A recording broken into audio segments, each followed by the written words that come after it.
दोस्तों, आप सभी को अनलिमिटेड आईक्यू में बहुत बहुत स्वागत है।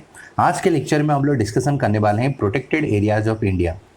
बहुत सारे स्टूडेंट का ये रिक्वेस्ट आ रहा था कि सर नेशनल पार्क और वाइल्ड लाइफ सेंचुरी को कवर अप करिए। तो ये कवर अप करने से पहले मैं आप सभी से जानना चाहता हूँ, क्या आपको ये पता है कि नेशनल पार्क और वाइल्ड लाइफ सेंचुरी दो अलग अलग चीज़ होता है? क्योंकि बहुत सारे स्टूडेंट को ये लगता है कि नेशनल पार्क और वाइल्ड लाइफ सेंचुरी दोनों एक ही चीज़ होता है, क्योंकि इन सभी में जो एनिमल्स होते हैं उनको प्रोटेक्शन दिया जाता है गवर्नमेंट के द्वारा।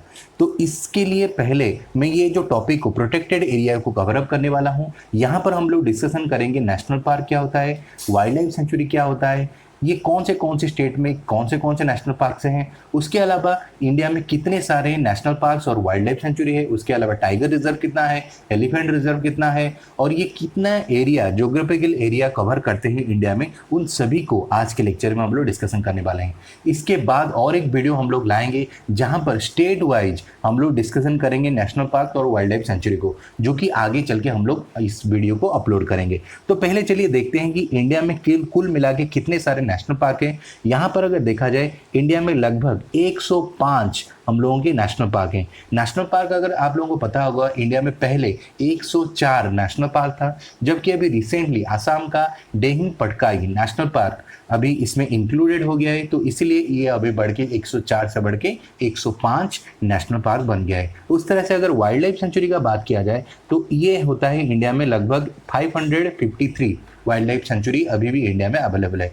उसके बाद टाइगर रिजर्व अगर बात किया जाए तो लगभग 50 ऐसे जगह है जिसको इंडिया में टाइगर रिजर्व के हिसाब से प्रोटेक्टेड करके रखा हुआ है।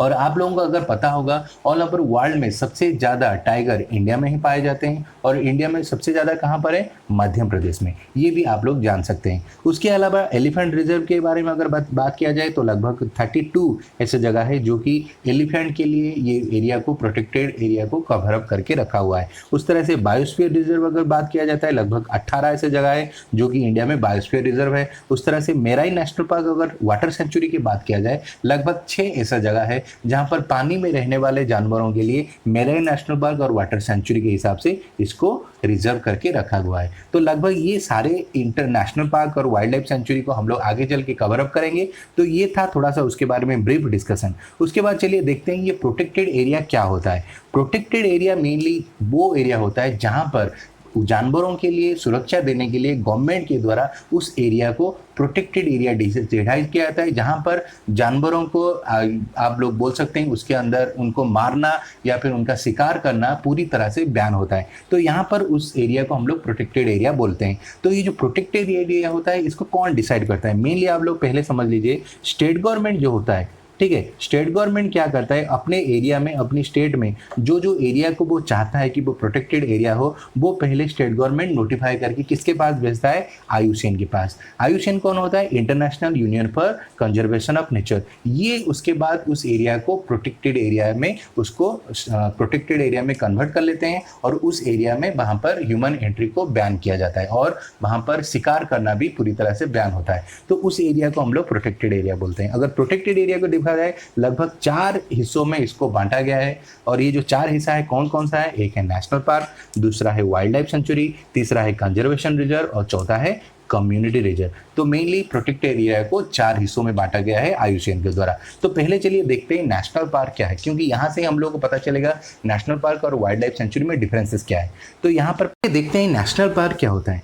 नेशनल पार्क मेनली ये पड़ता है किसमें ना, आईयूसीएन कैटेगरी 1 में।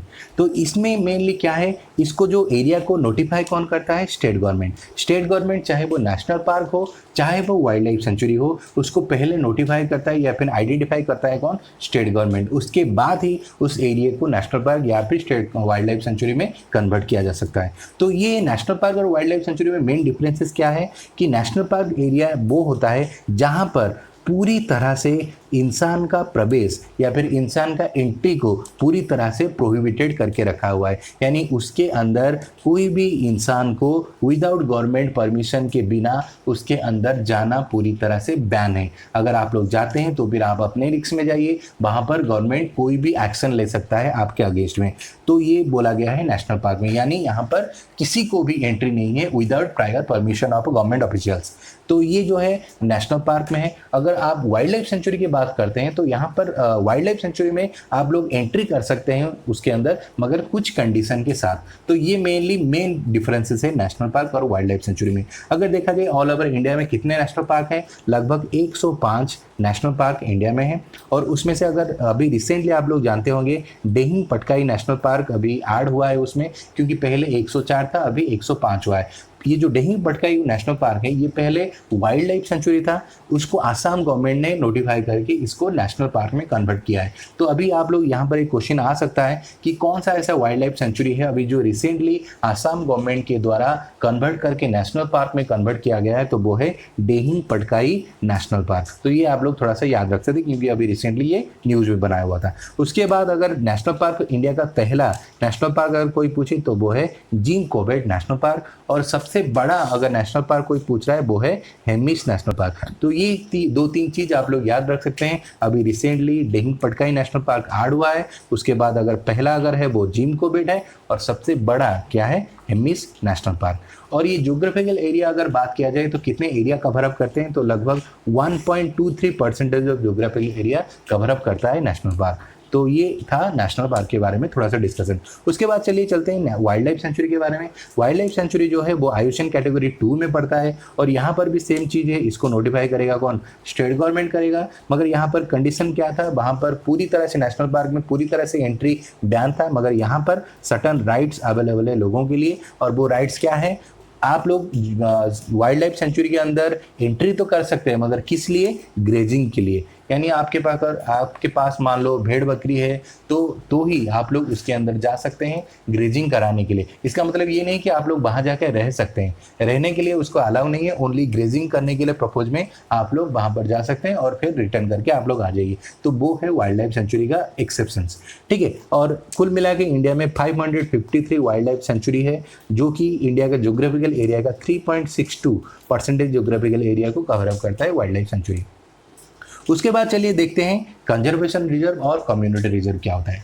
कंजर्वेशन और कम्युनिटी रिजर्व को जानने के पहले आप लोग कभी कभी न्यूज़ में आप लोग सुने होंगे कि बीच बीच में क्या होता है, नेशनल पार्क हो या फिर वाइल्ड लाइफ सेंचुरी हो, वहाँ से क्या होता है, जानवर लोगों के ऊपर यानी जंगल से बाहर निकल के लोगों के ऊपर अटैक कर देते हैं। तो वो कैसे होता है, क्योंकि यहाँ पर मेनली जो एरिया है, जो मान लो आप लोग ये बता सकते हैं, ये मान लो नेशनल पार्क है या फिर वाइल्ड लाइफ सेंचुरी है, इसको लगा हुआ यानी जो बॉर्डर से इससे बॉर्डर में लगा हुआ जो एरिया होता है वहाँ पर सब लोग रहते हैं। तो ये जो एरिया होता है, जो इसको मान लो इसके बॉर्डर पे जो एरिया है उसको मेनली बोला जाता है बफर जोन, ठीक है। ये जो बफर्स जोन है इसी को ही बोला जाता है कंजर्वेशन रिजर्व या फिर कम्युनिटी रिजर्व। ये जो मेनली ये जो बफर जोन रहता है, जब ये पूरी तरह से ओन करता है, किसके द्वारा, गवर्नमेंट के द्वारा। मान लो ये जो बफर जोन को पूरी तरह से गवर्नमेंट ओन करेगा तब इसको बोला जाएगा कंजर्वेशन रिजर्व, ठीक है। और सेम चीज़ को अगर ओन करेगा कौन, प्राइवेट बॉडी, तब इसको बोला जाएगा कम्युनिटी रिजर्व। तो ये मेनली डिफरेंसेस था कंजर्वेशन और कम्युनिटी रिजर्व, क्योंकि इस एरिया को भी गवर्नमेंट और प्राइवेट लोगों के लिए ओन किया जाता है, क्योंकि प्रोटेक्टेड किया जाता है। क्योंकि यहाँ पर मेनली बहुत टाइम में ऐसा होता है कि नेशनल पार्क या वाइल्ड लाइफ सेंचुरी से जानवर लोग बाहर निकल के इस एरिया में, पर्टिकुलरली ये जो सटा हुआ एरिया है, यहाँ पर कभी कभी जाते हैं वो लोग। तो इस एरिया को हम लोग प्रोटेक्टेड एरिया में कवर अप करके रखे हुए हैं। तो ये इसी को अगर देखा जाए तो ये टोटल अगर इंडिया का ज्योग्राफिकल एरिया को देखा जाए तो 0.08% को ये कवर अप किया हुआ है, कौन सा, कंजर्वेशन रिजर्व। और उसी तरह से अगर कम्युनिटी रिजर्व का बात किया जाए, यहाँ पर हम लोगों ने बताया कि इसको ओन कौन करेगा, प्राइवेट बॉडी ओन करेगा, और ये कितना एरिया को कवर अप करता है, 0.002%, यानी बहुत कम एरिया को हम लोगों का ज्योग्राफिकल एरिया को कवर अप करता है कम्युनिटी रिजर्व। तो ये था आज का लेक्चर। आशा करता हूँ आप लोगों को ये लेक्चर अच्छा लगा हो। अगर आप ये लेक्चर का अगर PDF चाहते हैं तो यहाँ पर हमारे टेलीग्राम चैनल में यहाँ पर उसका लिंक दिया हुआ है, वहाँ से जाके आप लोग उसको डाउनलोड कर सकते हैं। और अगर आपको ये वीडियो अच्छा लगे तो प्लीज़ हमारे चैनल को लाइक, शेयर एंड सब्सक्राइब जरूर करिए। और हमारे साथ ऐसे बने रहने के लिए धन्यवाद।